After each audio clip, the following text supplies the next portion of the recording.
See, there we go. Sorry, just a minute.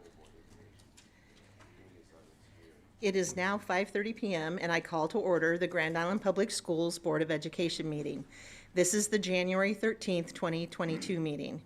Notice of this meeting has been advertised in the Grand Island Independent, which is the district's designated method of giving notice of these meetings. We want those in attendance to know that copies of the Open Meetings Act are available at the entrance to the boardroom. If anyone in attendance is interested in addressing our board, you are welcome to do so. We simply request that you complete the appropriate form and turn it into us now so that you may be recognized during the request to address the board part of our meeting. If you have not already completed the form, please see the staff person outside the entrance to this room. Public comment is welcome. We do ask that no signs be brought into the boardroom. Mrs. Simmons, will you please call the roll? Mrs. Albers? Present. Mr. Barsanis? Yes. Mrs. Hinkle? Present. Ms. Wolf? Yes. Mr. Hawley? Present. Dr. Brose? Here. Mr. Brown? Here. Mr. Helinski? Here. Mrs. Driggins? All right. For our mission statement, Dr. Brose will read that for us tonight. Every student, every day, a success. In educating students, we teach hearts as well as minds. Our student commitments. Within the school district of Grand Island, every student has access to high-quality, culturally responsive, and engaging learning environments. Every student will develop literacy skills across disciplines. Every student is socially and emotionally equipped to thrive in school and in life. Every student will graduate as a college, career, and community-ready citizen. Thank you. And now, agenda item 4 is the board election of officers, and Dr. Dexter will lead that for us.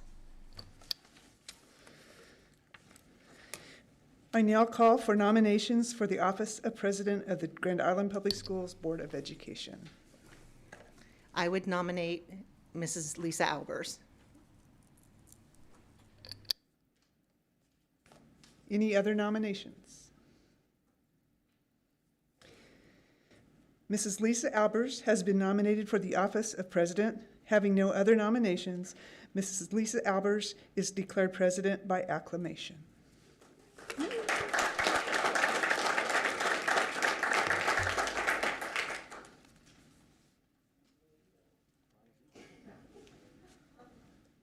Thanks, everyone. So do we have to do vice president now? So I just say the same thing that, it's gonna be like this all night, guys. I'm gonna be asking questions all night. So I would like to take nominations for vice president. I would nominate Mr. Carlos Barsanis. Mr. Barsanis has been nominated. Do we have any other nominations? By acclamation, Mr. Barsanis, you are now vice president.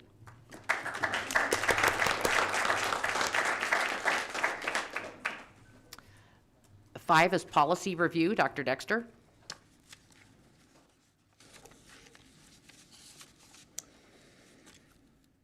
The board member code of ethics. Mr. Barsanis, would you want to read the code of ethics? I can give you this. Hey, if you have it there.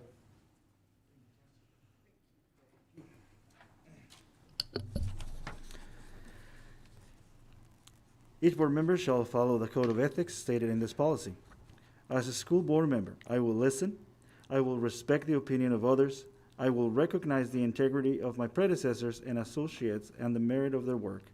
I will vote for a closed session of the board if the situation requires it, but I will consider secret sessions of board members unethical. I will recognize that to promise in advance of a meeting how I will vote on any proposition that it is to be considered, it is to close my mind and agree not to think through other facts and points of view which may be presented in the meeting. I will expect in board meetings to spend more time on education programs and procedures than on business details. I will express my honest and most thoughtful opinions frankly in board meetings in an effort to have decisions made for the best interest of the children and the education program. I will insist that the members of the board participate fully in board actions and recommend that when special committees are appointed, they serve only in an investigative and advisory capacity. I will carefully consider petitions, resolutions, and complaints and will act in the best interest of the school district. Thank you, Mr. Vice President. All right, and then the next policy, just for review for the board's information, is 2340, Conflict of Interest. It is imperative that board members comply with the Nebraska Political Accountability and Disclosure Act when participating in board action. This policy provides a synopsis of 3 situations when a board member could have a conflict of interest while participating in board action. The 3 situations are hiring of an immediate family member, contracting with the school district, and other conflicts that could result in a financial benefit or detriment for a board member. So just to review that you have the responsibility to report conflict of interest. The next policy is one that the board takes very seriously and really spends a lot of time on making sure that they are meeting the board operating principles. So I'm just going to share some highlights. We believe that the board decisions regarding complex problems of organization, curricular offerings, and financial support should be made in terms of what is best for the student and, by extension, the community, state, and nation.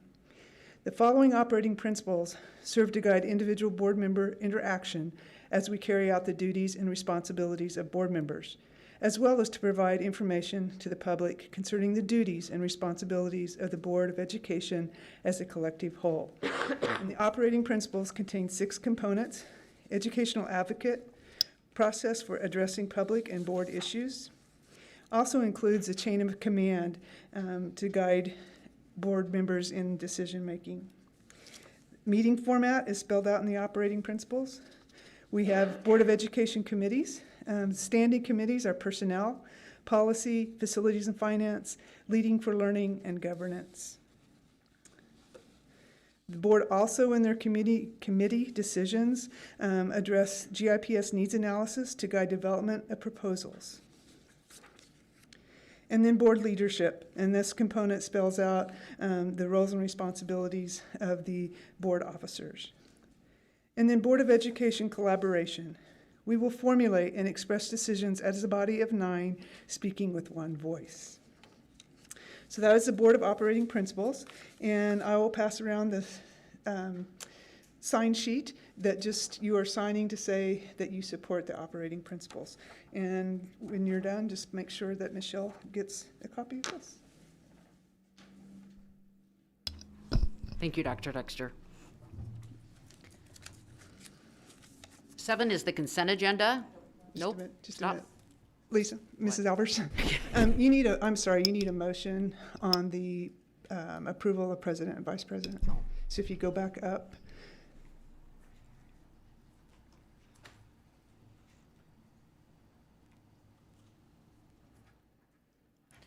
It should be up. Number 4. Keep going up. Keep going up. Oh, this? No? Yep. 2, 3, keep going down, 1 more. You want to come into, actually, let's bring you up here. When you come here, agenda.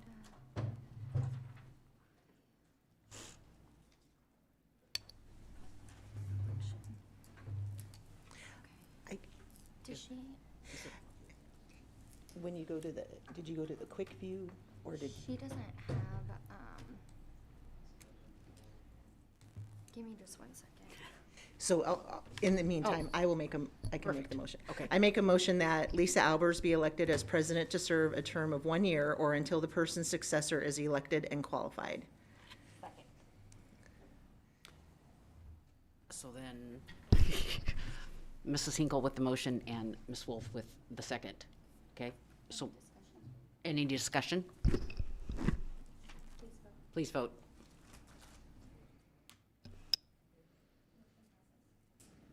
Motion passes.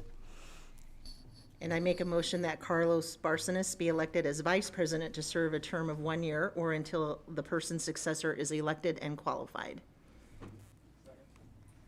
Terry? Mrs. Hinkle and Mr. Brown. Any discussion?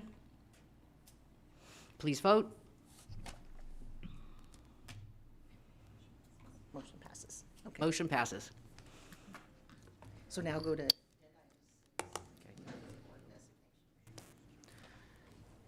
Agenda item 6, board designation. Dr. Dexter. I'll see if I can help you.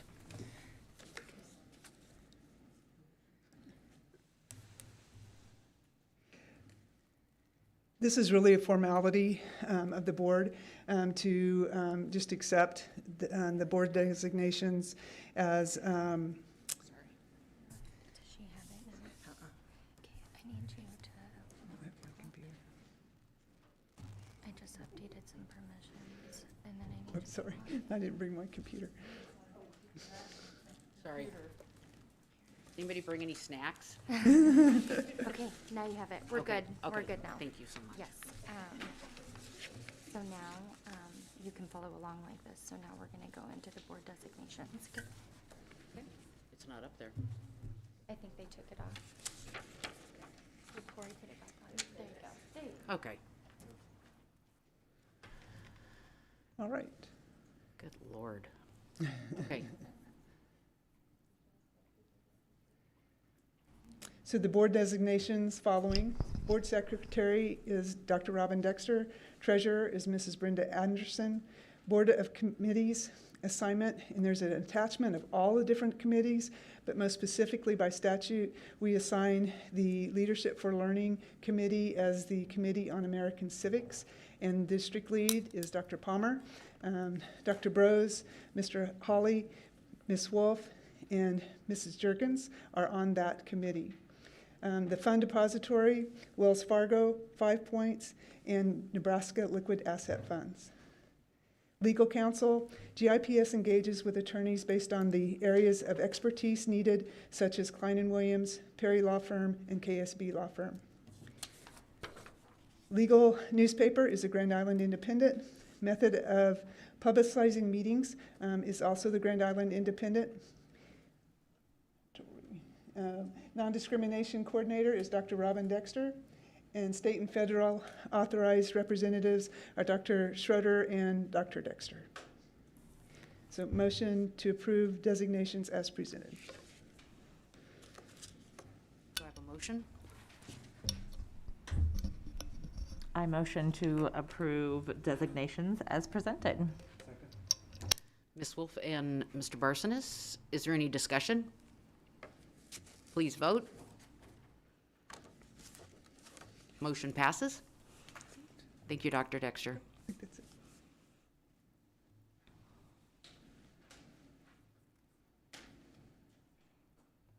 Okay, now the consent agenda, right? Okay.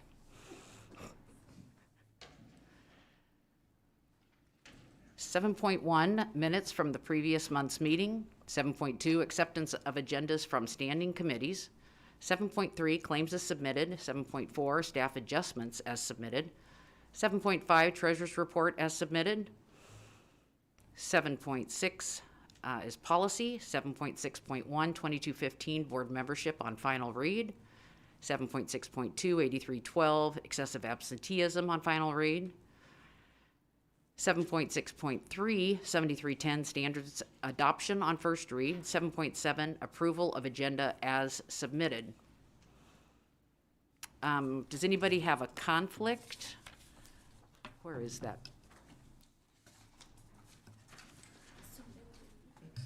Where is that? You'll state, does anyone have this last, but it's actually, 7.3 that you'll. Does anyone have a potential conflict of interest on agenda item 7.3? If so, please state the check number that you will be abstaining from voting on. Check number 80257, 79960, 80114, 79950, but approve all other items on the consent agenda as submitted. Does anyone else have any conflicts of interest? I abstain from voting on item 7.3, check number 80153, but approve all of the other items on the consent agenda as submitted. I abstain from voting on check numbers 80144, 801144, 79960, 79953, and 79945, but approve all other items on the consent agenda as submitted. I abstain from voting on check numbers 80189, 80114, 79960, 79947, and approve all other items on the consent agenda as submitted. I abstain from voting on item 7.3, check numbers 80256, 79960, 80114, and 79951, but approve all other items on the consent agenda as submitted. I abstain from voting on item 7.3, check number 80114, but approve all other items on the consent agenda as submitted. I abstain from check number 80114, 79960, 79952, but approve all other items on the consent agenda. I abstain from voting on the following check numbers. Check number 80169, check number 80114, check number 79960, check number 79946, but approve all other items on the consent agenda as submitted. I abstain from voting on item 7.3, check number 80231, 79960, 79949, 79948, and 80114, but approve all other items on the consent agenda as submitted. Okay, is that everybody? Good. I make a motion to approve the consent agenda as submitted. Mr. Barsonis and Mr. Brown. Any discussion? Please vote. Motion passes.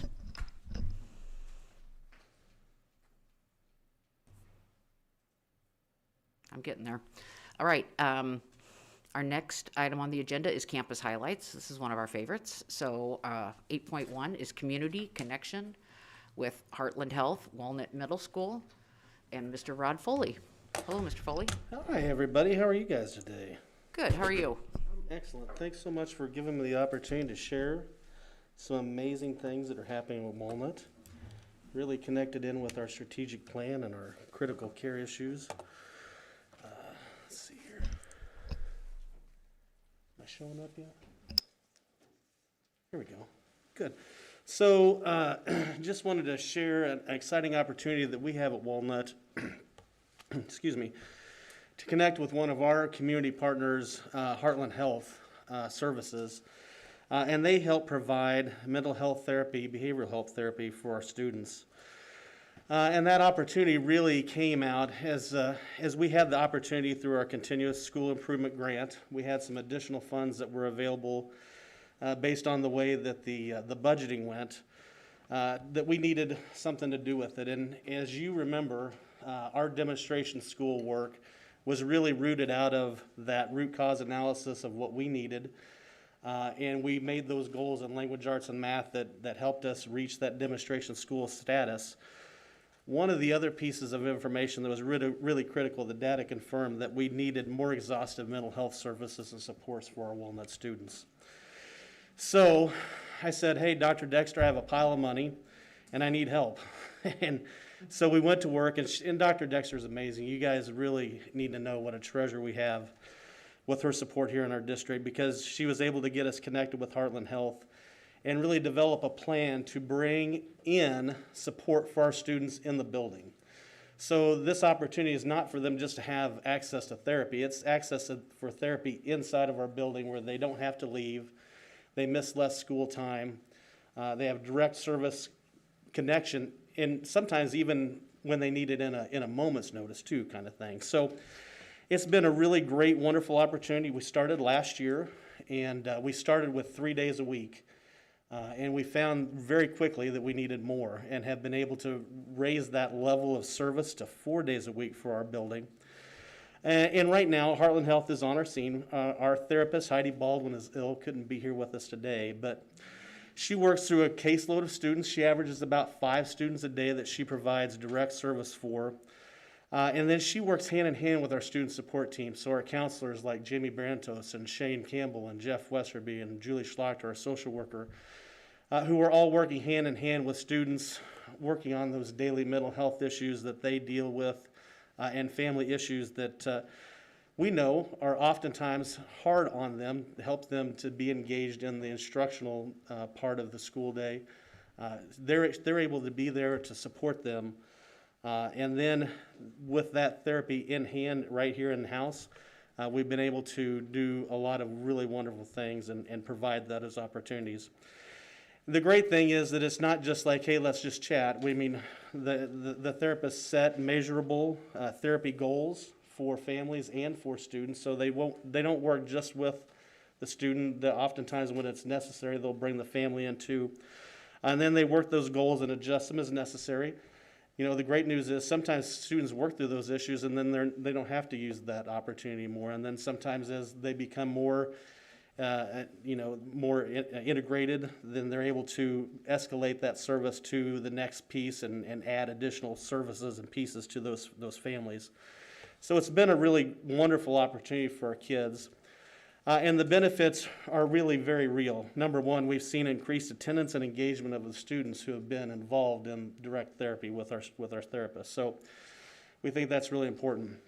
We also know that the presence of the therapists in our building decreases the stigma of mental health treatment and support, which I think is really huge. It helps people understand that the best way to get through those situations is to have the help and support, and it makes it okay. Our in-school support guarantees the continuation and consistency of the work, which I think is phenomenal. And this partnership has also opened the door for us to have other therapists and groups bring their therapists into our building as well. And we support as many of them as we can. We often we play musical offices at this point in our building now, because most of the time I'll walk to my office and there's a therapist in there with a student. So I'm off to someplace else to work with my student, and that's okay, because we're getting help for kids who need help, and we're using the support of our amazing community agencies that are there to assist us. So that is, I'd love to give you pictures, but obviously I don't think our kids want pictures, but I did want to tell you some of the things that they said, right? So thank you for helping me with me and my emotions. I appreciate you a lot. Thank you. You helped me a lot. Thank you very much. And we left kid language in there. We didn't change this. One of them says, I can't wait to keep talking to you because I really trust you, and I'm glad that I can talk about things that I'm glad that I can talk to you about, because I have a safe place to talk to someone that does make it feel really great, and I get to talk to you, and I think that I'm working on my feelings, and I can't wait to come back on Tuesday when we have our meeting at 3, and I can't wait to come back because I get to see mommy teachers at school, and I can't wait to go in the new year because I don't have to wear a mask anymore. That obviously I picked up before Christmas, before we left, so, but it really does help you sense what kids feel as a relief, that they can find normalcy and they can find a way to be integrated back in the academic programs, and they're there, they're attending, they're achieving, and I think that this is just an amazing opportunity that we've had because of our grant, and that we're going to continue to work to find the funding to provide for our kids in the future as we continue on. So if there are any questions, I'd love to give you some answers for them. I just want to say thank you. Mental health's been a big push for this board, a big push for our district, and just really a big push for all schools all around. And I love that this started in middle school, because the earlier you start them, the better they can be, the sooner, and then go on to still lead productive lives, having learned ways to cope with some of their baggage. If you have an 8th grader that starts, how do you transition them over to high school? Do they still get to have some services? That's a great question. Yeah, the great thing about our community partnership with Heartland Health is that they still exist outside of our building, and so they can continue.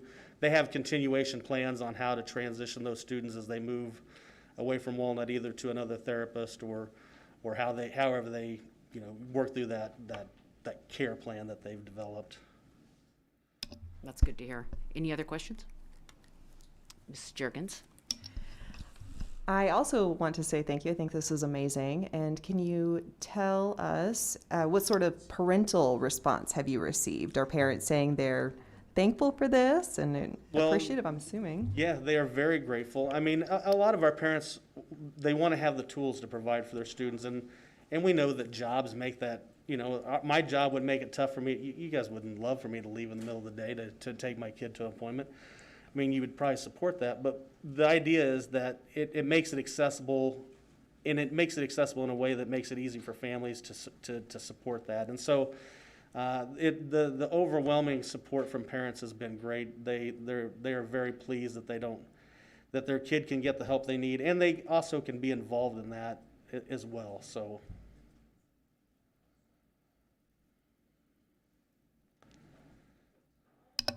Go ahead. I just wanted to say that I'm very happy to see this happening. And I went to Walnut, and I was just there this week, and walking down the halls, reminding me all the teachers, and they're always so helpful. So I'm really happy to see mental health getting into middle schools, and thank you for that, Mr. Foley. Well, thank you, Isabel. Anyone else? Thank you for presenting. Hey, thank you for giving me the space to do that, and thank you for your service. I appreciate it. Thank you.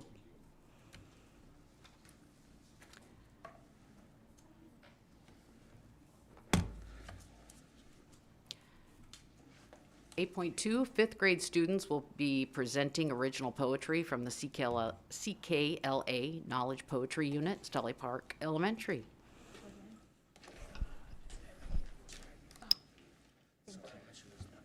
You're fine. Thank you. All right, guys, you can go.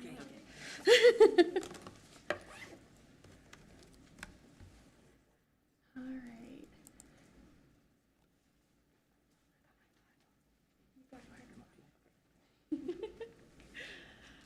Good evening. I am Whitney Flower. I'm the principal of Stolly Park, both virtual and on site, and I'm happy to bring some Stolly Park Panthers with me, so I'll do a quick introduction. I have Mr. Butters, fifth grade teacher, Miss Ambrose, virtual fifth grade teacher, and then this beautiful young lady is a fifth grade student, Kendall Kelly. They are going to share a culminating recital after a unit in CKLA. So they're going to share some information about that event that they had. All right. I do have a card for attend 3 board meetings, get the next one free. So if somebody can punch that after this, that'd be great. The third unit of CKLA in 5th grade is a poetry unit. Kids get a little poetry journal that they can put their name on. It has all their poems that they read as well as the poems that they write. It gives them an opportunity to read a mentor text by poets like Robert Frost, Walt Whitman, Emily Dickinson, and new poets like Victor Suarez and Naomi Shihab Nye. They get to read these, analyze them, and then write a poem that's just like it. So it's a really great program. There's probably about 20 poems that they write over the course of this unit. And they get to do some cool things, even though I know some people think poetry is boring, and I know I've had kids say that all the time. I always tell my kids that poetry is something that you can just play with. There's no real rules to it. You can use alliteration, anaphora, and analogies to add to the human experience. So it's a really good program, and I think CKLA does a good job for poetry for this one. So I think you're next. Okay, I'm tall enough. I wasn't sure if I'd have to get the box out. So I have an open question for everybody in the room. Who would like to share their favorite poem that they remember from their childhood? So you've heard me say I've been in Nebraska for 27 years, but I competed in poetry, and poetry is one of the things helped me, I think, understand English better in the sense of just the language and frame. But I love poetry, competed in poetry when I was in 7th and 8th grade, and I couldn't tell you the name because you put me on the spot, but it's wonderful. Thank you for sharing. I just wanted to kind of show what it might look like in a 5th grade classroom. Nobody wants to share. No hands are going up. But that was completely different in this poetry unit. We had hands everywhere going up. My kids were unmuting, wanting to share, and we thought, what a great way to have these kids present to their family, their friends, and other students. So we thought, how about a poetry night? And so we had several on-site students come. I had some virtual kiddos record digitally, so they were still able to participate.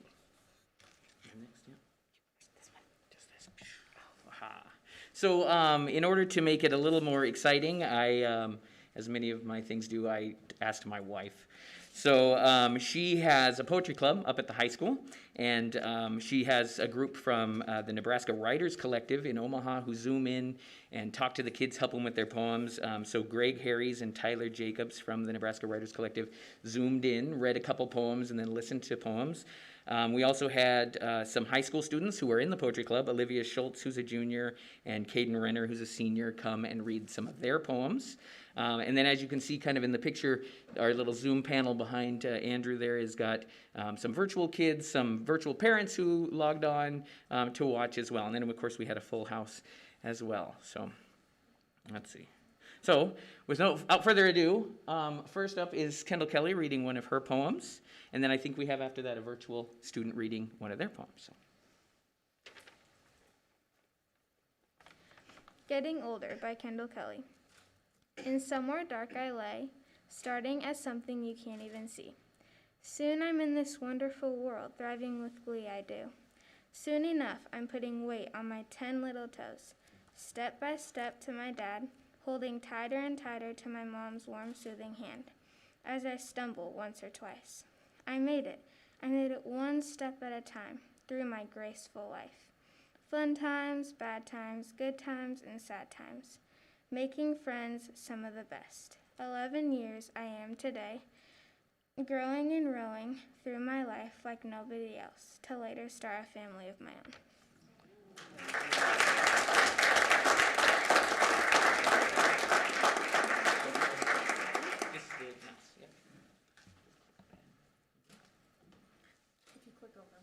Click again?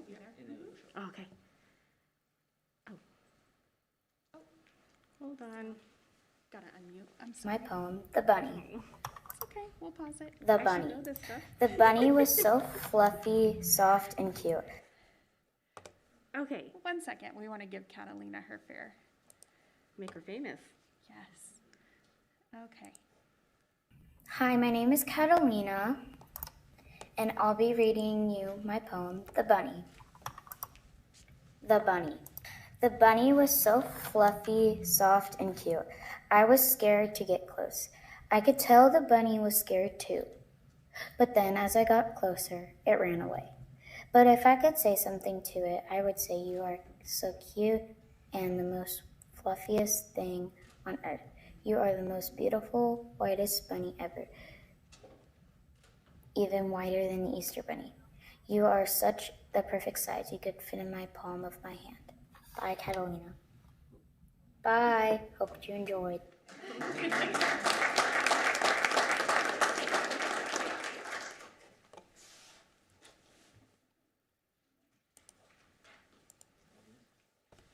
So just to give you a little data, because data is always good, right? Out of 55 fifth graders at Stolly Park, 45 attended the poetry night to read their poems. Of the 10 that didn't attend, 7 pre-recorded their poems, just like Catalina did, to read.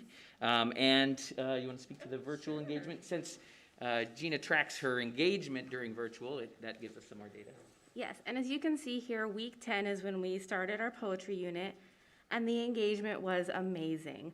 It does dip a little bit. We take into consideration attendance, if they're sick, connectivity can sometimes be an issue. But as you can see, lots more exceeding engagement. The kids really enjoyed this unit, and to this day, they're asking, can we do poetry again? I miss poetry. I want to do poetry. So it really shows that this was a great unit for them, and I love seeing that engagement track up.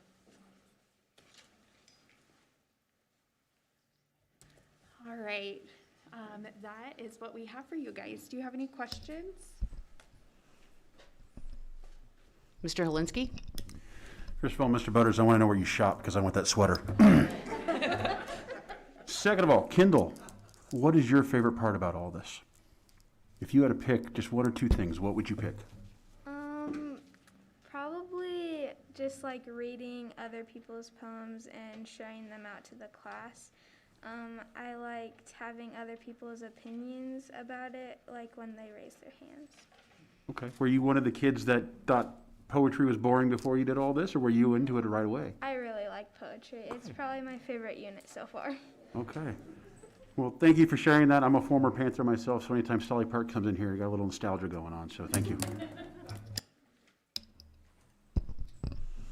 Well, thank you very much for presenting tonight, and I love that the virtual students were able to participate as well. That's great that they get out on campus. So thank you so much for coming tonight. Thank you for having us.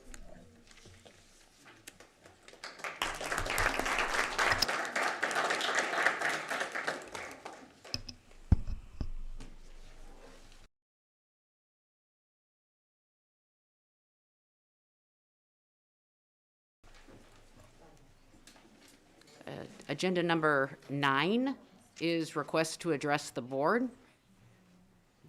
We don't have any requests, so we'll skip 9 and 10. Go into information items. 12.1, American Civics State Statute Report. Dr. Lee and Dr. Bills. And let's see, where is that cable? Good evening, everyone. Thanks for the opportunity to present here. Dr. Bills is at another session. I believe she's in the middle of receiving an award. So I've been tasked to present to you tonight. So we're talking about the Committee on American Civics, and forgive me, I'm new at the social studies game. So, but I want to give you some information on this law. So, per Public Law 79724 and Board Policy 2230, we're to hold 2 public meetings regarding our curriculum alignment with law and the board policy, where public testimony is accepted at least one of those meetings.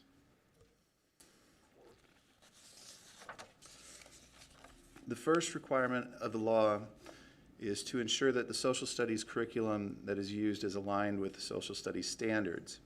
Our current K-5 social studies curriculum is aligned with the 2019 social studies standards, and our selection committees are working to ensure that new materials recommended in grades 6-12 will be aligned with those 2019 standards.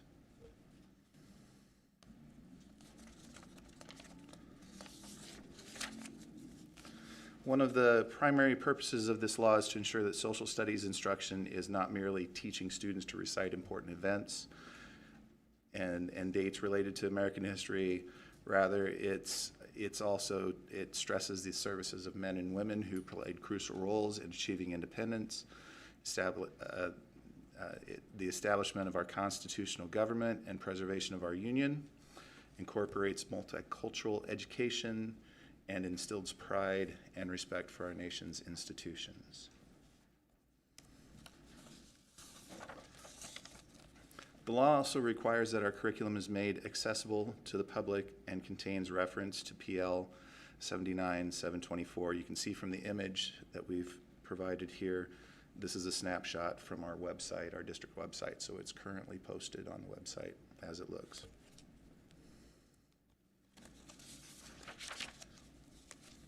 Another major feature of this law is the assessment requirement.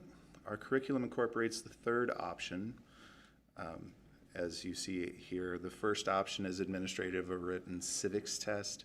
Second option is attendance and participation in a major meeting, of a public body, followed by a paper or project. We've opted for the purple writing here. It's not purple in the real thing, but it's purple for your purposes. So the third option, it does not discourage incorporating the other experiences. They're just not required through our policy.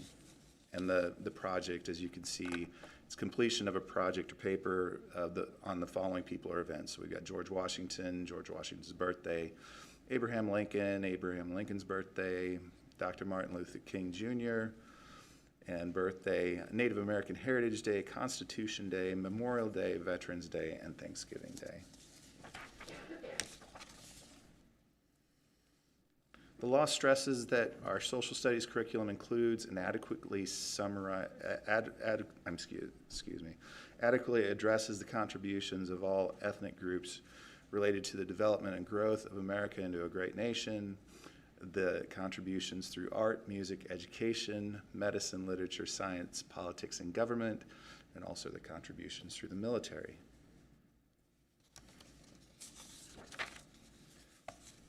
It's a requirement that all grades below 6th grade devote at least 1 hour per week for the instruction of these following items, stressing the contributions of ethnic groups to the development and growth of America into a great nation, discussion of noteworthy events pertaining to American history, exceptional acts of individuals and groups of Americans, historical background, memorization and singing of patriotic songs, development of respect for the American flag as a symbol of freedom and the sacrifices of those who secured that freedom. It's also required that in 2 high school courses that they devote teaching of civics and American history with specific attention to the following: the Declaration of Independence, the United States Constitution, the Constitution of Nebraska, the structure and function of local and state government, benefits and advantages of a representative government, duties of citizenship, and application of knowledge of civics, history, economics, financial literacy, and geography to address societal issues. I think I missed something. There we go. The findings are, we are currently meeting those expectations through what we're doing here. This is one of the meetings. So, any questions? Does anybody have any questions? All right, I don't think so. Thank you so much for presenting. All right, thank you, and thank you for what you do for our students and Thank you. our people. Yeah, it's Thank so you for wonderful. saying that. Appreciate you. Appreciate it.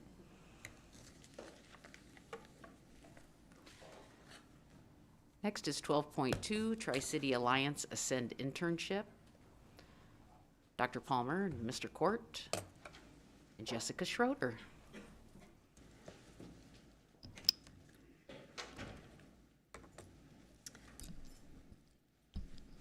Good evening. It's great to see everybody tonight. I'm really excited to be here with Mr. Brian Court and Mrs.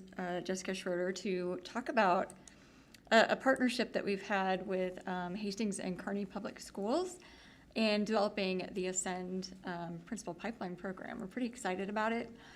Thankfully to Dr. Gerber and her relationship with our Hastings superintendent and Kearney superintendent several years ago, I think they just started to meet and collaborate around some of the issues that were happening within our districts, and then decided to pull in our leadership teams and bring other people on board and say, you know, what are the problems that we're facing right now, and what are maybe some solutions. And so it really has turned into an amazing relationship with the Tri-City Alliance, and from that work, we have come up with a Ascend model. And it really is focused on investing in our leadership. And we know that our principals matter and that they are truly the leverage in our schools and what's making them successful and help supporting the needs of our kids. So we know that it's very difficult coming to the mid-Nebraska, finding principals to come into our pipeline. And we really want to develop a pipeline that we start to grow our own. So when people come into these positions, they know who we are, they know what our expectations are. They're part of our vision for making sure that we are preparing an environment where all the students thrive. And so we know the cost of principal turnover, that's pretty costly. So when we developed this, the idea was really to build that pipeline where we have principals that want to stay in Grand Island and want to support our kids. So again, principles really matter, and we know that magnitude of that, especially with COVID and all the things that have happened in the last couple of years, the scope of their impact goes way beyond the doors of their buildings. So the cool power, I guess the big power of the Tri-City Alliance is just that collaboration in lots of different areas. With our leadership teams, we also have partnered with Nebraska Department of Education, Higher Education team, Steve Gehring and Brad Portine and the Wallace Foundation. So it goes way beyond Nebraska as to how we develop this model. So just a little bit of history to remind you. I think it was about a year ago that we brought this to your attention. And we want to tell you a little bit about the journey of Tri-City Ascend and get into the experiences and get to Jessica so she can share exactly what she experienced as our first intern from Grand Island. So I'm going to turn it over to Mr. Court to talk to you a little bit about the journey. Yep. Thank you. This has been a wonderful journey, as Tony said, just with the collaboration between the three districts that started with our three superintendents, really spearheading that where we're not rivals, we are working for each other, we're stealing ideas, and it's evolved into something probably even greater than what we originally thought. Just we're in constant contact with our colleagues at Kearney and Hastings, sharing ideas, helping solve problems that we're all dealing with, especially at this time. So the journey really started last August. As you can see, the picture on the left was over at Admin Days where we broke it out. Everybody got to meet everybody. We also had our mentor principals from the buildings joined us that day, and then we had a graduation here in December, and that's the picture on the right that we had here at the Islander Annex, just to kind of celebrate. We're in the process of getting some survey results from the buildings as well to hear what the impact it had on the buildings they were in. And here it was at Shoemaker Elementary where the two interns from Hastings and Kearney came and joined us for 9 weeks at each at that building at Shoemaker with Mr. Lee Wolf. So with that, I'm going to turn it over. You want to hear Jessica anyway, because she's going to share the experience she had. So again, thank you guys for supporting this.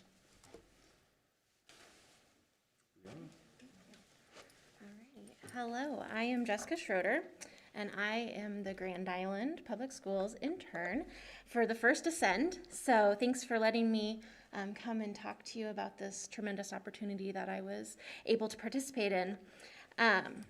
By applying and then being selected, I was able to identify some goals for myself as I continue on my professional journey.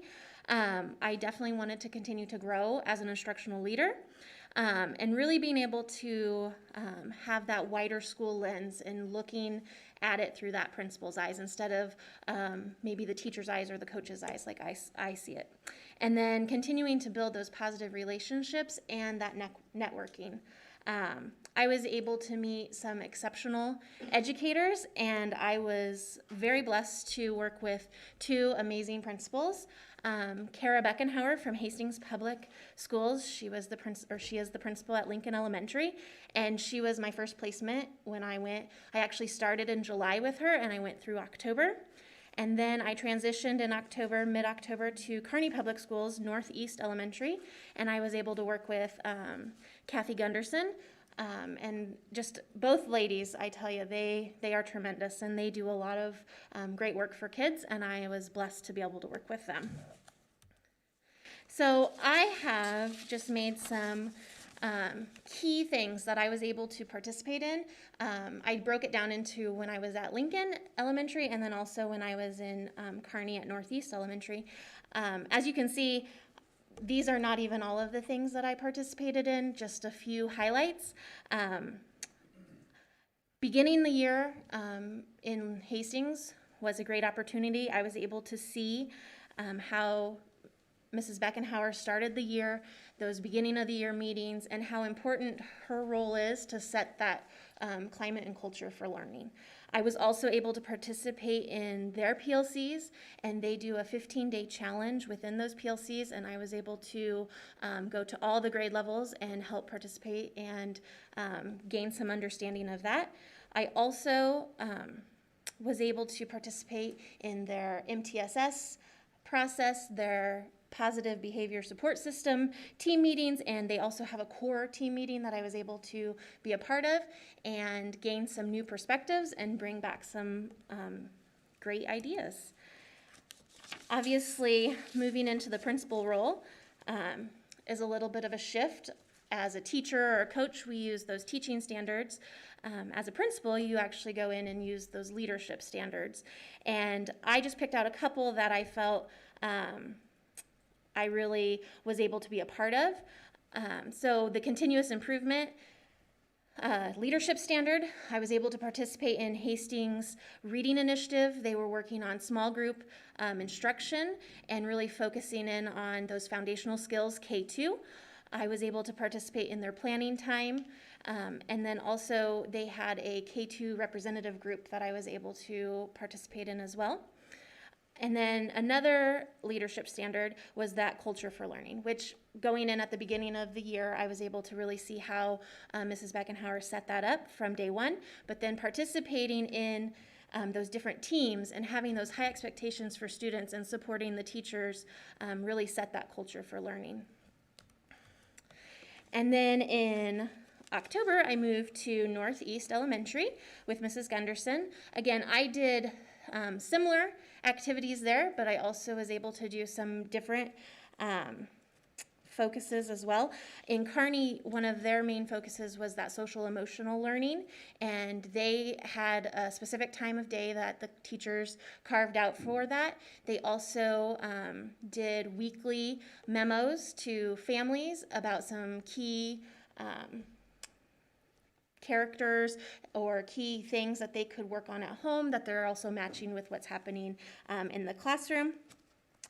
And so again, connecting that to those leadership standards, that staff support and development, they did some science of reading trainings, which was nice for me to be a part of because I had already done some of those things with letters and some of that. So I had that foundation and I was able to support the teachers as they were going through that journey as well. And then they had planned teacher collaboration times. And during those times, they worked on those social emotional key components and how they could best support students, and as well as the academics. And they had teacher leaders within the grade levels to help support that, which just really emphasizes how important it is for the building principal to really empower their teachers to take on those roles as leaders. You might notice that culture for learning's up here again. I felt like that was just a standard that was evident in both buildings and I was able to really participate in. They did the SAT team meetings, that social emotional curriculum. They did some morning announcements that really tied all of those pieces together. And again, having those high expectations for their students. So on top of all of those experiences, we also met as a cohort. So the other two candidates plus all of the district leads would meet about once a month via Zoom. And they had different activities and different professional learning that we did. It was also a time that we were able to celebrate different things that were happening as well as problem solve some challenges that we were experiencing. One of the activities that I found most beneficial was an activity that was called the identity tree. And we were able to first do this activity on our own, where we thought about the different experiences that we've had through our life. So as children, and then maybe as teenagers and college students, and then as parents. And it was by far one of the best activities I have done. It impacted me listening to others share what influenced them and learn a little bit more about other people. And I definitely will be using that activity in the future. Again, this experience, I have so many takeaways and I could probably talk forever, but we all want to go home sometimes. So these are just a few of the takeaways that I really feel encompassed me on my journey. Going in, I wasn't sure what to expect. experiencing really 3 transitions in a very short amount of time, going to Hastings and then Kearney and then coming back to Grand Island, it really emphasized how important those relationships are, and building relationships, not just students, staff, and the families as well. Like, having all of those pieces in place is so important. My other 2 takeaways are kind of interrelated, and they really do connect back to those leadership standards. Being a leader is helping others become leaders. It's not about just one person. It can't be. It's a team effort. And also just really understanding that as a principal, you're not going to be able to know everything and be always the one who maybe is making those decisions, and really understanding when is it time for that principal to make that decision, and when is it time to really bring in your team and talk about what's been happening and those important things. So I wanted to share, out of my many experiences in education, that this has by far been my favorite. Seeing 2 different districts and working with different administrators and really getting that hands-on experience and the ability to ask questions in the moment. So often you hear about, like, even as a coach coming in and you're the only one in the building, you don't necessarily have someone that you can just go to when a situation arises in that moment. And so you have to reach out to somebody, and sometimes that can take some time. Whereas when I was with my 2 principals, like, they were right there, and I was able to brainstorm, and I was able to ask why and find out kind of their rationale. And it really has given me the confidence to continue on my leadership journey. So as the first cohort, I remember meeting in Kearney for the first time at Administrator Days, and I believe it was Dr. Grover who said that we are pioneers for this experience. And I just feel very blessed to have been part of this. I know we've been able to, as Ascend candidates, give some feedback. I would say it went fast. And initially when you started, you were thinking, oh, this is gonna, a whole semester. And I blinked and it was over.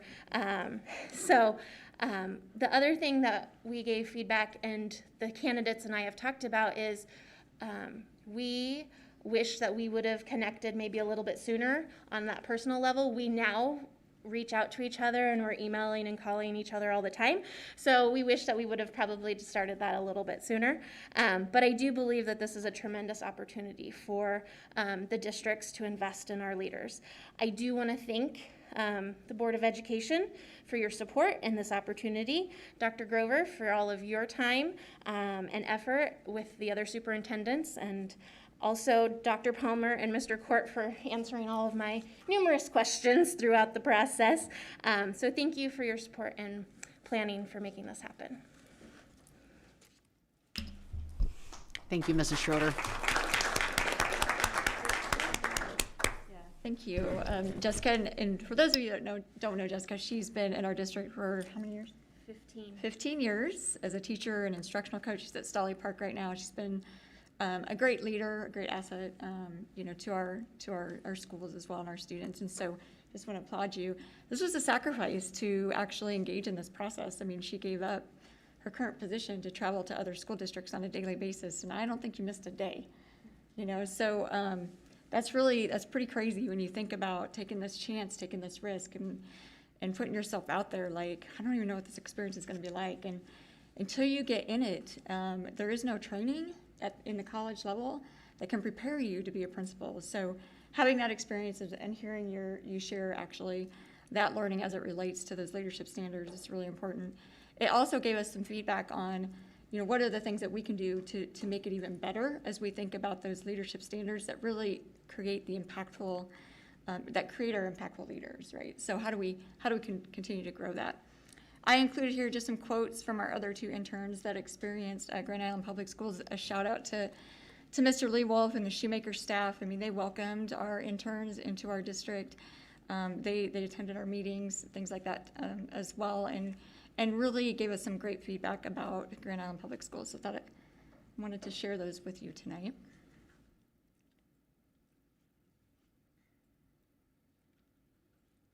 And the great thing is they're still connected to us. I think one of the hardest parts at that 9-week level, and that's something we've been reflecting upon as well, was I don't want to leave. I just got to know everybody, and they became connected in the buildings, and that was kind of a tough move. When we look at cost, in consideration, the estimate is about $25,000 per teacher per semester as we think about the long-term sub. And each district in this process really paid for their own teachers to participate. We did give them a stipend for the travel because we knew you're traveling from Cairo, going all the way to Hastings and Kearney, and they're coming to us. So we wanted to make sure that we were giving them that stipend to kind of help with that cost. And then, the professional development, we really, we didn't spend a lot of money on that because we provided that professional learning within. We also know that we could probably benefit from pulling in some different leadership trainings for the future. So that's something that we thought about as we continue to meet with this cohort throughout this next semester is, I don't think they're done yet. They want to keep learning and growing, and, so we're thinking about how can we do that. And it doesn't always have to be us, but we definitely can pull in other professionals as well. So our recommendation will be to come back next month and get your approval really to continue this model, possibly even expand it. We're pretty excited about the impact that it has had, and we know that we definitely want to. This is just a piece to help prepare somebody for a leadership position, but we know we want to make sure that we give everybody the opportunity to kind of be ready for that, be more ready when those positions come up. So with that, we'll open it up to questions for Mr. Court and Jessica or I. Mr. Brown? Well, first of all, we call ourselves the Tri-Cities, but I would tell you from the city standpoint, there's no try. It has been probably one of the more interesting things to get used to in central Nebraska is how competitive we are between the three cities. We do a lot of things together, but usually it's not that way. So the kudos go to you guys. Somehow you figured out how to get the three together. Dr. Grover, I don't know if you spearheaded this, but it's interesting to know that this worked, and we need to share this information because we do need to do more together. And this is one of those things, trying to recruit people to central Nebraska should be a unified idea, not singular. So it's awesome. So I just wanted to throw that out there. Thank you for doing this, and I'm very supportive of this because staffing is one thing, leadership is another. Culture and climate of a school obviously is set by that leader. And so that's something I hope you've really picked up on because I've noticed it in every school we visited. It's the culture and climate are definitely, that's where it stops right there. So thank you for all you guys have done. Thank you. Dr. Brose? This may have been explained at some other time, but do these people already have their administrative endorsements? They already have their master's degrees and... Part of the application process was that they either had to have their endorsement or their leadership degree, or they're halfway through the process at least. So yeah, that was part of the application process. I would echo the things that Terry just said about how tremendous this is an opportunity, having lived in this world, and you walk into a leadership position that first day and you aren't sure up, down, left, right, forward, backward. Right. And any of them, I mean, whether you're at central office or building level. So I hope I get the feeling you feel prepared. And I'm glad to hear that because you'll feel that maybe less when you walk into your own building. Yeah, and I remember Dr. Burrows was one of my mentors when I first came. So it was first the principal, and so what an opportunity it would have been. Any other questions? I just love that this is still a grow your own, except it's at an administrator level, and that we're really building up people of GIPS, the employees of GIPS. We want to keep good people here, so, and absolutely. I know Mrs. Schroeder is one of the good ones. So thank you so much. Any other questions? Excellent. Thank you so much. All right, thank you.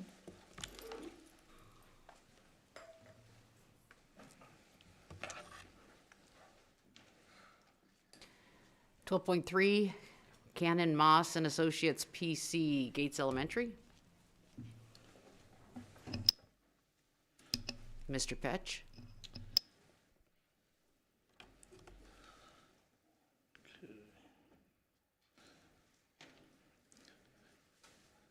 Right.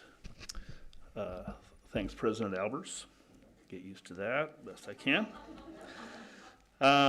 Real exciting stuff here. I'm going to talk about two projects that we're going to move forward with using the ESSER $3.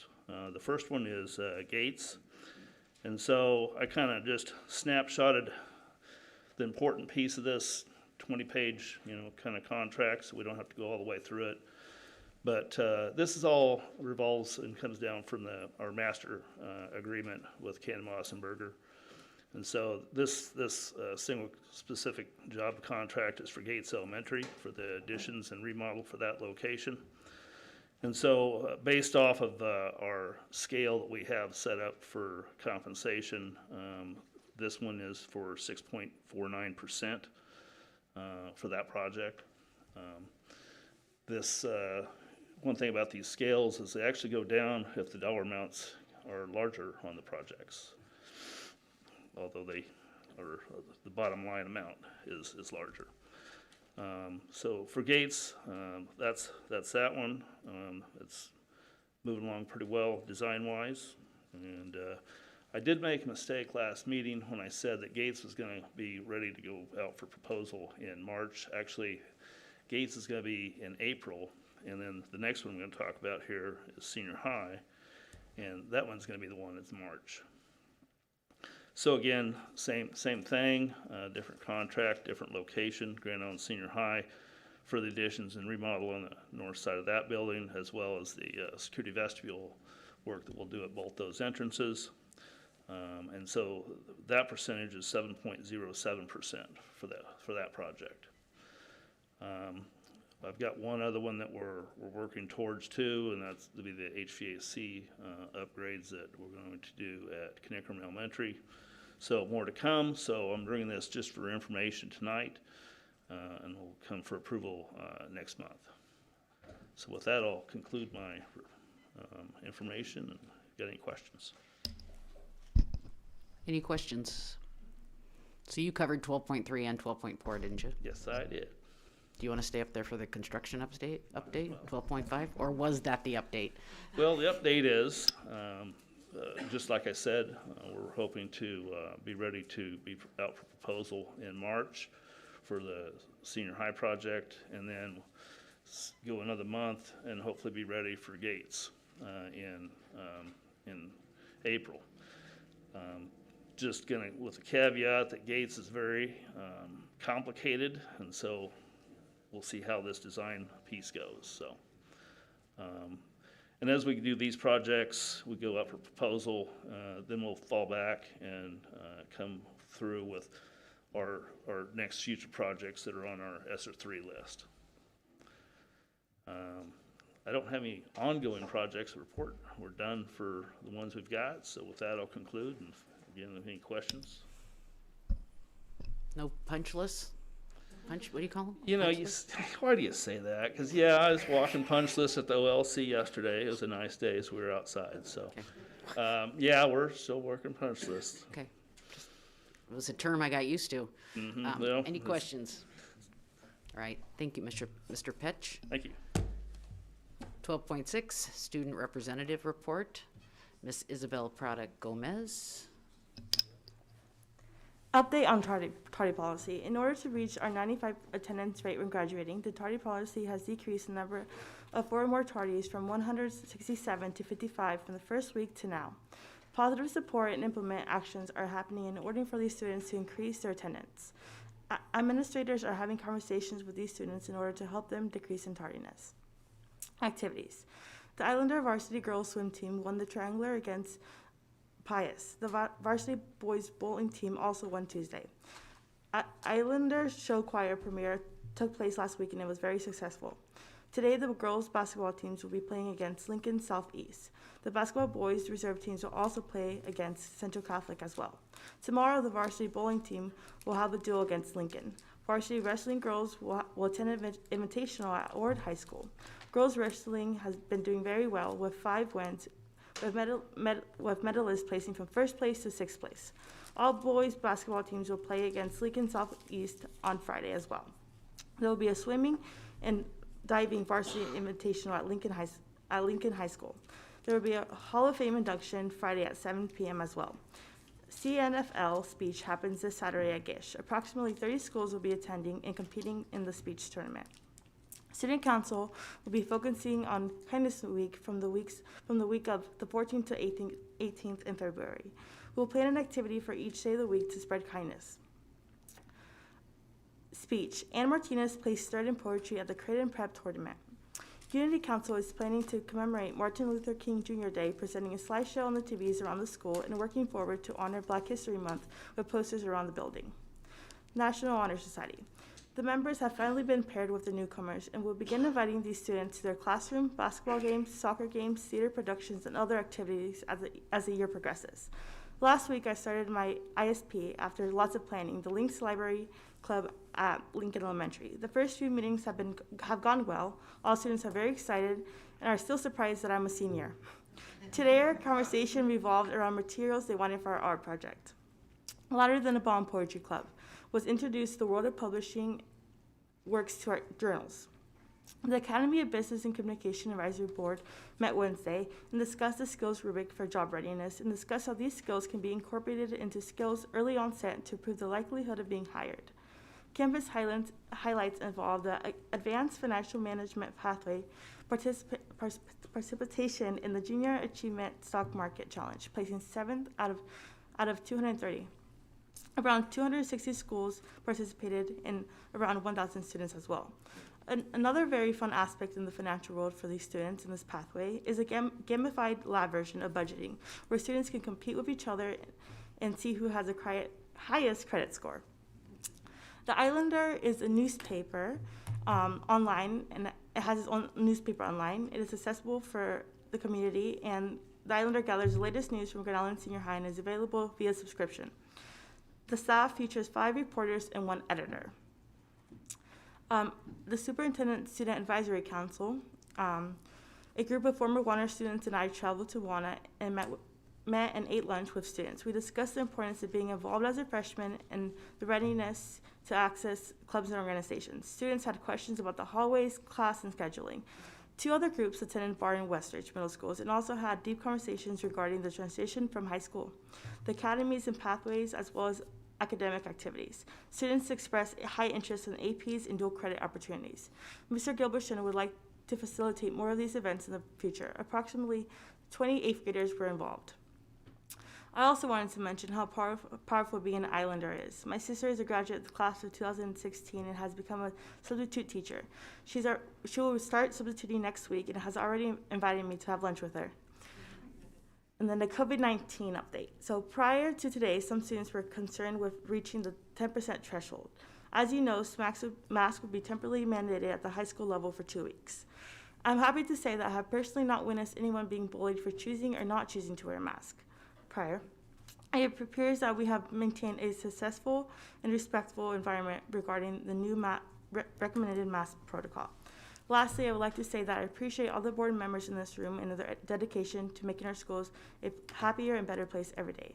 Happy School Board Recognition Month. Thank you so much. It was a great report. Does anybody have any questions? Yes, lots of questions. Mrs. Hinkle? I just wanted to say thank you for letting us know about the Island newspaper. I did not know it was online. That's great to hear. And then also, when you were mentioning that you had the meetings, did you include Westridge too? I heard Bar and Walnut, but yes. Okay, so all 3 of them. Yes, sorry, yeah. That's awesome. That is so good to hear. So thank you for doing that. Ms. Wolf? Yes, you would think it was my first day sitting here. Sorry. You switched sides on me and I just can't function. I was going to ask you, as Mrs. Hinkle already mentioned, but could you send us the link to where the subscription is for the paper? Yes, I will. And then one of the pictures that I do have is all the little staff members we have, which, yes. But I will send that. Because my favorite edition is the slander.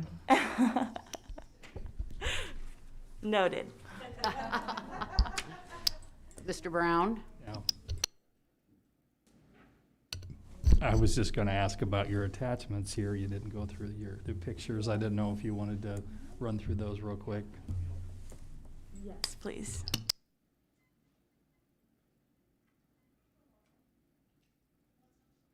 So that was bar group. Yes, and then we have Walnut too.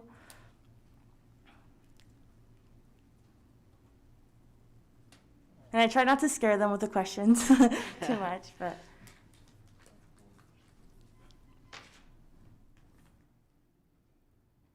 I'm slow, just You're fine. awesome. How did you choose the kids that came to meet with you? So the principals had that job of tasking us with the students we'd meet with. And those are our staff members for the Islander. Excellent. Thank you so much. 12.7 Superintendent Report, Dr. Grosvenor.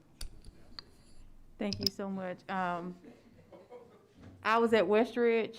We did take pictures. Was I responsible for giving pictures? I didn't know, but I'm kind of feeling bad for our Westridge group, but they were amazing. And I will say that we just all walked away with, we want to do more of this. Their insight, their questions, and I think I heard the same thing, but there were a lot of questions around what we offer at Grand Island Senior High School, the classes, what to expect. They weren't concerned about things like lockers and food. They were really concerned about the opportunities, which was just amazing. So thank you all for facilitating it. And the students that attend Grand Island Senior High School, I mean, the adults, all we had to do was just sit back in the room. Like, they were able to articulate so much about their high school. It was very impressive. Thank you for your leadership. For my update here tonight, so just a couple of things while we're kind of on some highlights. So Dr. Lee mentioned earlier that Dr. Brittany Beals was receiving recognition, and she is getting a lot of attention for her work around literacy and reading. And so she was chosen as our Science of Reading District Leader Award, winner by Amplify. In addition to this award, Dr. Beals will be featured on an upcoming podcast as a thought leader, and we will be definitely sharing it out with all of you. We also like to take the opportunity to officially recognize January 30th through February the 5th as School Board Member Appreciation Week. We know that our board members, you work tirelessly on behalf of our students and our community, giving up many, many hours.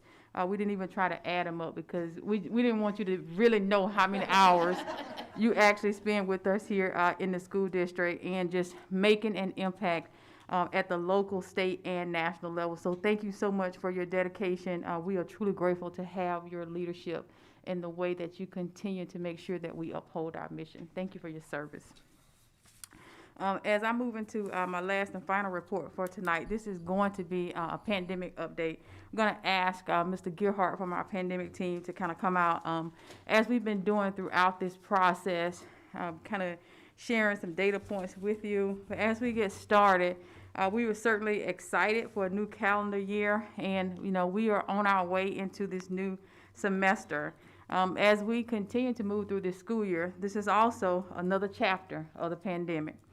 Right when we made this change to move to mask recommended but not mandatory, the new variant of Omicron has yet thrown us another curveball.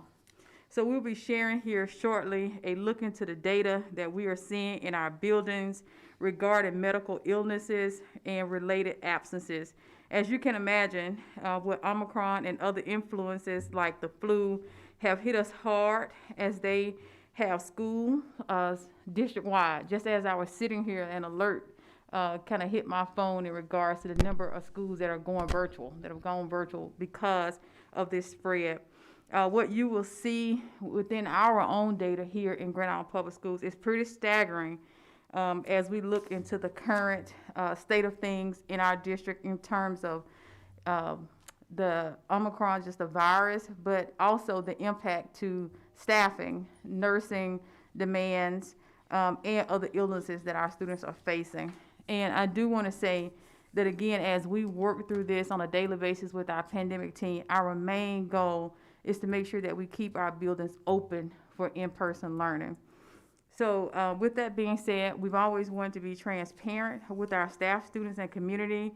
This continues to be a very fluid situation, and just again, just want to thank our teachers as well as our students and our families for paying attention with us, and also just being just so flexible and continuing to overcome these challenges.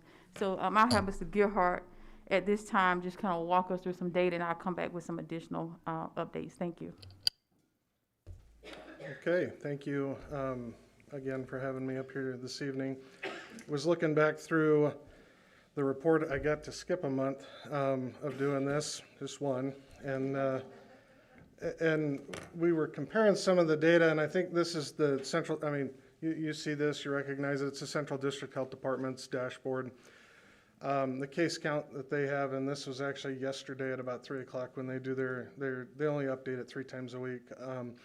And I'll talk through a couple of things really quick as we go through it. They've been really good about providing information to us just manually throughout this process, but they've gotten so busy that we've really had to rely on this information because they haven't had a chance to communicate the changes. It's just there's so much coming at them.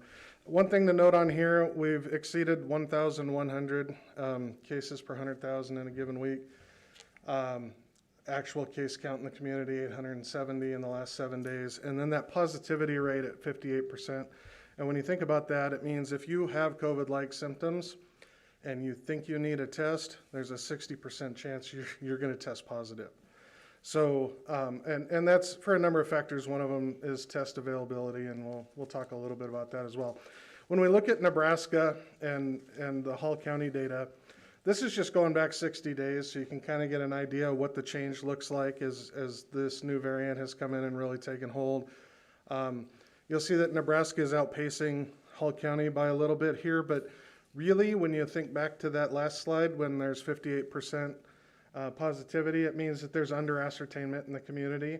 And if you look at the positivity rate of the state as a whole, it's more than less than half that, I guess I should say. So we're not getting enough tests done to get them back to know that that number should be higher, but it's following the same trend as we're seeing in the state.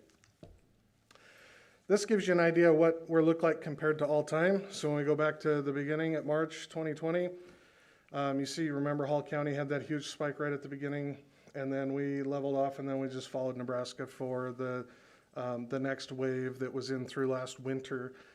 And you can see there that the rate at which we're climbing is really about similar to that initial first wave that we saw, just the speed at which it's going up. I like to compare it to other places that you hear about in the news because it kind of gives you a little bit of perspective. So if you look at this, that's Nebraska and Hall County. Nebraska's blue, Hall County's orange, and New York is green. And so that's one of the states that you've seen in the news a lot, having issues. There are lots of cases, hospital concerns. You'll notice that it's still about triple where we're at today. But this wave is much different in that it's much faster. And so if you measure the distance between the green line going up and where the orange line is right now for Hall County, that's about 14 days. So keep that in the back of your mind. If we follow a similar trajectory, which it appears that we're on right now, we're looking at about 14 days to get to the same top. Now, in the past, we've not necessarily gone as high as some of these places as we do the comparison, so I'm not predicting any peak, but I'm just saying the duration that it gets from here to there, I think we're looking at a couple more weeks before we top out. When we look at hospitalizations, on the left is the Central District Health Department. You can see that fortunately we're not seeing a huge spike in hospitalizations. It's been fairly steady over the last several months. That's good news, right?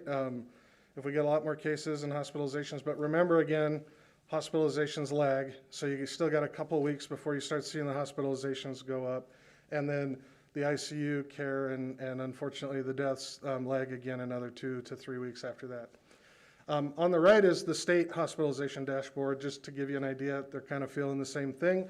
We don't have nearly as many patients actively in the hospital, but we're also not restricting other services in our hospitals, and we have staffing concerns because the number and the total capacity based on staffing, not necessarily beds, has declined because of the nature of the work over the past year. Something to bring up that I always bring up, just vaccination rates in the community. You know, when we compare Florida, New York, Nebraska, Hall County, unfortunately, we're consistently lower than even the state average. This was something that was interesting.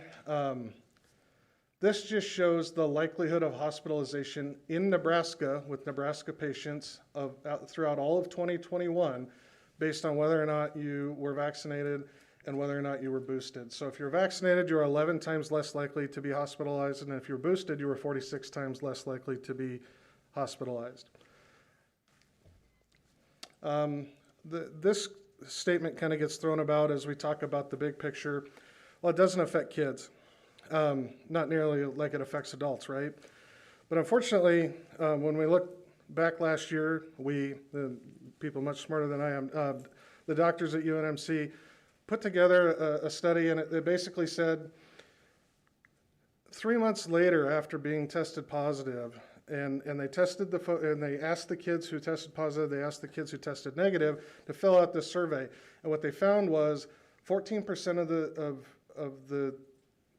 the children who had COVID 3 months later still had symptoms and issues that were attributable to COVID. So children do experience long COVID. It's at a rate of about 14%, according to this one study with about 6,800 kids in it. So that brings us to what's our data? What does GIPS look like? And this is our case data. This is the data we've been monitoring over the entire school year. These are individual accounts. They're positive and presumed positive. One of the things we talked about was that under ascertainment due to testing. We don't have access to tests. We don't have, I think physicians at this point are even just saying you have COVID-like symptoms, go stay home and follow the quarantine protocols. Don't even bother. They're not even ordering the test because sometimes they're unavailable and sometimes you just can't get access to them. So we're including those that are in that situation of positive and presumed positive. We always have. I just wanted to make that very clear. When we look at the previous week, 90 or so cases, and then this week, Thursday to date, and I had to stop at some point so that Mitch could print this off because it literally changed every 20 minutes all day long. Obviously, we got a lot more cases and it's just ramping up. So this was kind of a good way to visualize this. When we look at GIPS as a community, or we look at the central district, and again, normally I would be comparing directly only with Hall County, but we're not getting that as frequently now, so I don't have the most recent information to provide that. But if we go by what's on the dashboard with CDHD, and we look at if Grand Island Public Schools was its own community, we'd currently be at 2,500 cases per 100,000 over 7 days this week. So CDHD is at 1,100. GIPS is at 2,500. When you look at the left and you see the dark blue is GIPS and the light aqua, and maybe I should get some better colors for this graph, but you'll notice that during the fall, we kind of followed really closely to what the community was doing, but then we were oftentimes under the community.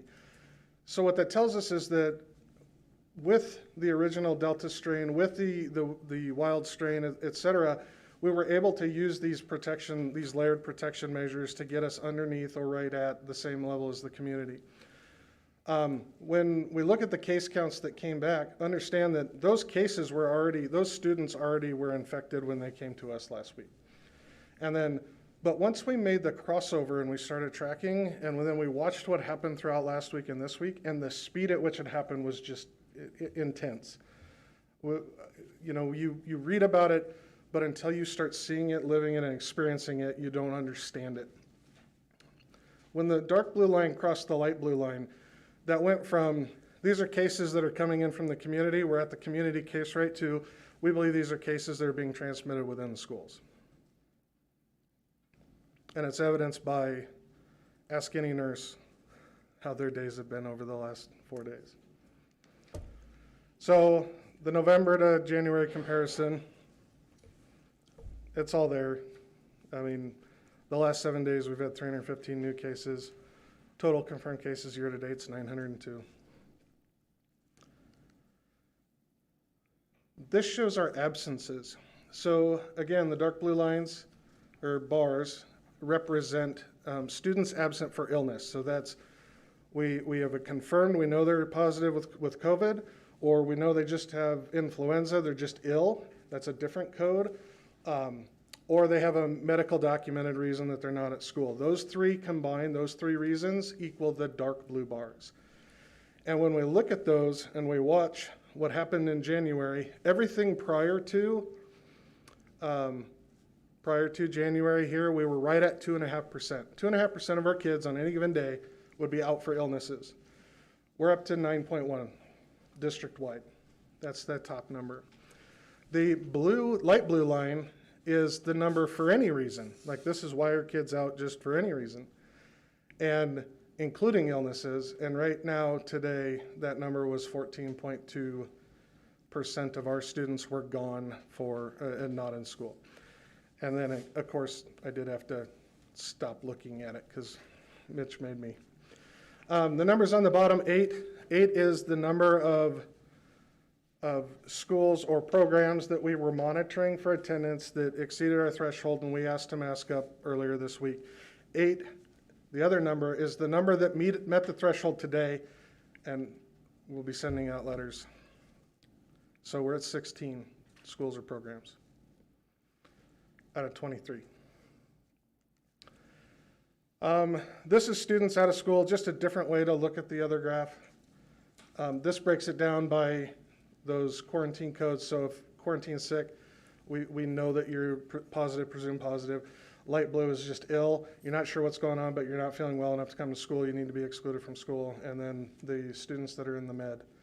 You can see our quarantine have exceeded this week any amount of illnesses for all three reasons combined in any other week for the year. And it's 3.5 times higher than on average. Staff. So this one's a little bit different to interpret. This is all staff not at school. This is certified and classified, so this is combined. But what you'll notice is the bottom blue, the darker blue, is the illness or staff illness or family illness. So the reason they're out is because of illnesses. The light blue is they're out because they're positive and they're getting, they're on pandemic leave for 5 days or however long it takes to resolve. The I don't know what color you'd call that, fuchsia. It looks that it's shrinking, right? Those would be a little more discretionary. Those would be things like personal days and whatnot, but maybe it's a doctor's appointment that was made 2 months ago and you can't get in again, so you have to take it. Like, those are the kinds of things that happen in there. And as we watch that fuchsia color just shrink and get smaller and smaller, those become less discretionary, right? The people that are taking them are still taking them because they have to take them because there's reasons they need to do that, but it's not an illness. The rest of it's all illnesses. When that starts to get to that point, we're gonna reach a point where every illness just adds to the top of that. It's not gonna change the makeup of it anymore. This is a different way to look at how we monitor fill rates, substitute requests, and fill rates. So the blue line on the bottom is the unfilled number of unfilled substitute spots on any given day. The red line at the top is the fill rate because the total number of requests will change every day. You can see we're at 65, it was 65.5 or 6, so 66% fill rate. And 43, and this is certified only now, 43 certified staff members did not get a substitute today. So that's the big concern right there, being able to keep our staff healthy in schools, to keep our kids in schools. So again, nationally, what are other school districts seeing all over? It's about staff shortages. We've got to keep staff healthy and able to be in school in order to continue in-person learning. This is something that just came out this afternoon, late this afternoon. University of Nebraska Medical Centers implemented their crisis care plan, crisis standards of care. We've talked about it before. We've hit it once before. It was last winter time. This is the triage care, where the care goes to the person most likely to get better, not the person who's the sickest. Things like, doctor's appointments, elective surgeries, not elective surgeries, but not critical. Those types of things they're going to start delaying, and so that's a bit concerning. They have been sounding the alarm for a little while, and I think that the rest of the hospitals are especially those tertiary care hospitals, the one we transfer our patients to, are filling up. This was a good quote from an interview yesterday or today with WOWT. Dr. Angela Hewlett, she's at UNMC, and she said, imagine calling 911 and not having anyone to respond, or calling the fire department and then having them respond to a house fire, but they can't because there's too many who are sick. These things are actually happening around us, and that's the threshold that we're getting to. We're getting just so many people sick so quickly that have to isolate. And so that's the data. Thank you, Mr. Gerhardt, for sharing the data. And so as we have been reviewing this data with our pandemic team, we will now be transitioning to a temporary mask mandatory protocol in all of GIPS buildings starting January the 14th. We will reassess this situation on or before February the 18th to evaluate whether or not the protocol will be extended. It's important to know that the next few weeks for us will be critical. Our aim, again, is to keep our buildings open and to maintain in-person learning. It is our responsibility to use all the precautionary tools that we have available to us, and the masking is part of the tools that we need to continue to implement. This is consistent with the addendum to the Safe Return to School plan that we've already shared with our families, with the board, our staff, and the community. Again, vaccines are available to all of our students ages 5 and up. We continue to ask the community for their support and to do their part as we try to overcome these challenges. And again, I think the common goal for all of us is to make sure that we do not have to close our school buildings. That concludes our report for tonight. And I will entertain, we will take any questions that you might have at this point. Does anybody have any questions? Great report, Mr. Gerhardt. Thank you very much. Just to reiterate that the main priority here is to keep our schools open. We have parents who are asking us to keep our schools open, parents that have to work, can't stay home with their kids. If they don't work, then housing becomes an issue, food becomes an issue, so we have to keep our schools open. It's our top priority for everyone around this table. I know it is. So thank you so much.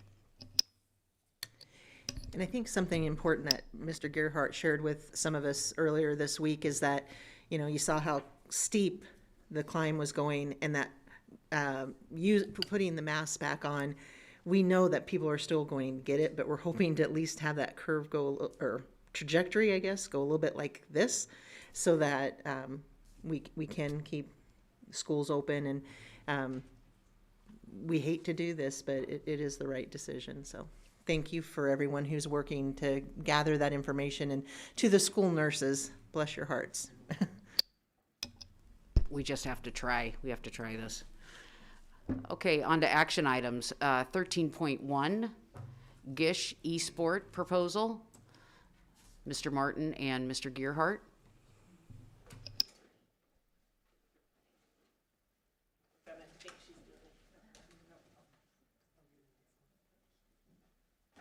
I forgot I was up next. Sorry. So Mr. Martin, unable to make it this evening. Nothing's changed from the proposal. The good news is in the past month we have secured the ECF funding, which allows us to then use the ESSER funding to make this happen under the ELO opportunities through ESSER 3. So good news, we have the money. Now we got to get it done. So any questions? Any questions? Motion? I make a motion to approve the proposal as submitted. Who was that? Dave, Mr. Barsonis, Mr. Helinski. Any discussion? All right, let's vote.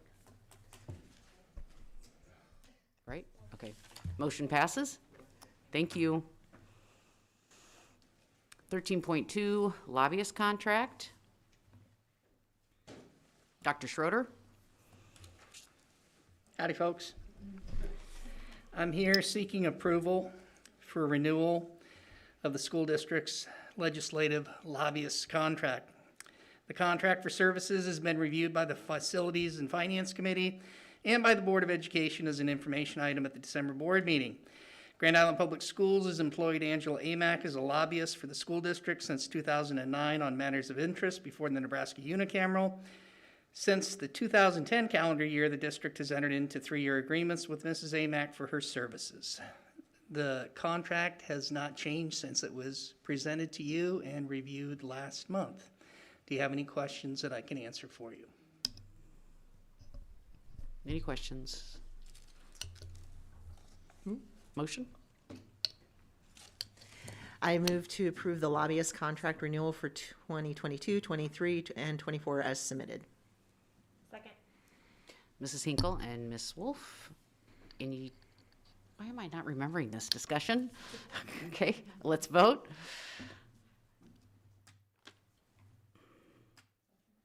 Motion passes. I do want to say, I've worked with Angela for a couple of years now, and she is very accessible to all of us. She answers texts, she answers phone calls, she answers emails, she sends out reports.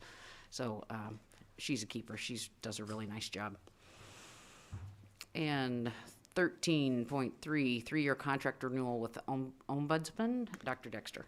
Yes, and I presented it last month. I do want to share that Ramona McVicka is our executive coordinator, and she has just really grown the program. She's created individual student engagement contracts, and we're just having more and more kids graduate, get engaged. The social worker that we've had, Bonnie Bauer, has connected kids to college, to social agencies, to jobs. It's just an awesome place and program. And then Ramona, I think Kristen should maybe, or Mr. Court, hire her because she's great at recruiting. Irene Faldorf and Lisa Geis started this semester. They're retirees of GIPS, and they're job sharing Jan Sorensen's position because she did retire for, the second or third time. But they're just a great crew, and I just can't say enough about what they do every day for kids that have a tough time. So, Ombudsman proposal. Thank you. Motion? I make a motion to approve the contract as submitted. Mr. Barsonis, second.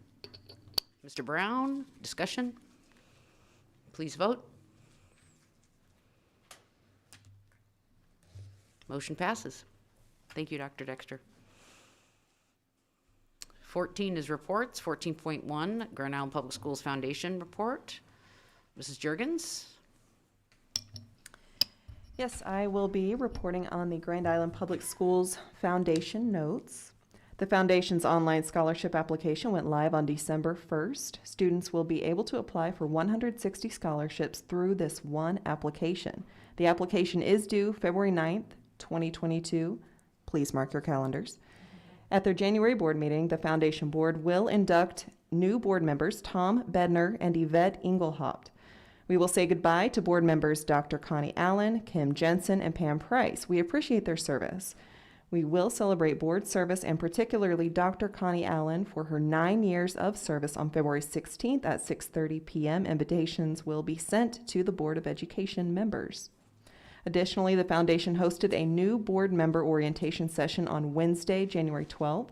The Foundation has opened the online classroom mini grant application. This round of grants shall be projects that will benefit students after March or during the spring or summer of 2021.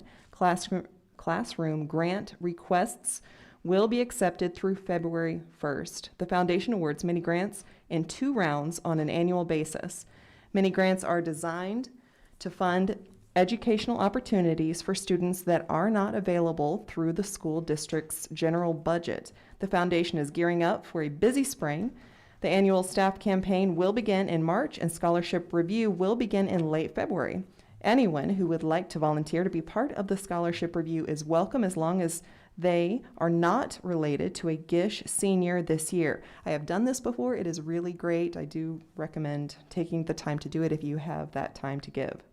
After receiving our numbers from the audit, the foundation has published our mini annual report, and it is attached.